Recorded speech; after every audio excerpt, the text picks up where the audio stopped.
गरीबों को मकान मिल रहे हैं।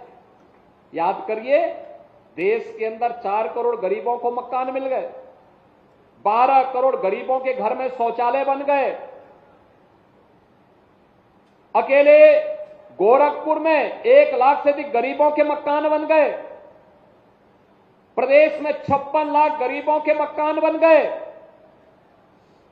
यह है सरकार की कार्य पद्धति। क्या किसी की जाति देखी गई? क्या किसी का क्षेत्र देखा गया? क्या किसी की भाषा देखी गई?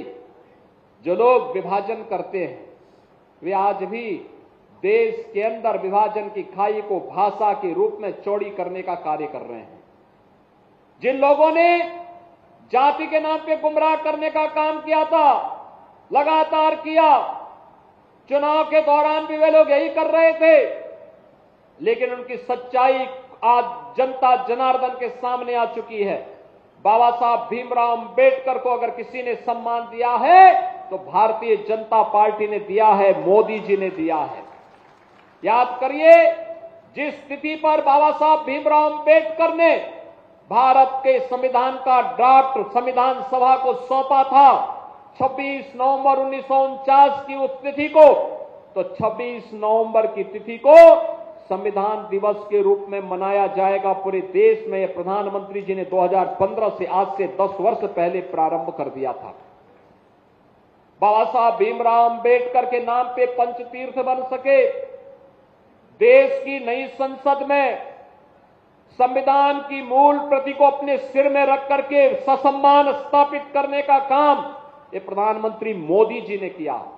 लेकिन अंबेडकर जी का अपमान उन लोगों ने किया जिन्होंने देश पर इमरजेंसी थोपी थी, जिन्होंने बाबा साहब भीमराव अंबेडकर के न चाहते हुए भी भारत के संविधान में धारा 370 स्वतंत्र भारत में जबरदस्ती लागू किया था, जबरदस्ती थोपने का काम किया था। बाबा साहब भीमराव अंबेडकर का अपमान उन्होंने किया जिन्होंने बाबा साहब भीमराव अंबेडकर को चुनाव में हराने का काम किया था, और ये पाप कांग्रेस और उसके सहयोगी दल लगातार करते रहे। चुनाव में गुमराह करने के बाद जब जनता जनार्दन को वास्तविकता की पता लगी तो उन्होंने हरियाणा में, महाराष्ट्र में, दिल्ली में और हाल ही में उत्तर प्रदेश में हुए 10 उपचुनाव में इंडी गठबंधन को करारी मात देकर के एक तमाचा मारा है कि गुमराह बहुत दिनों तक नहीं कर सकते हो।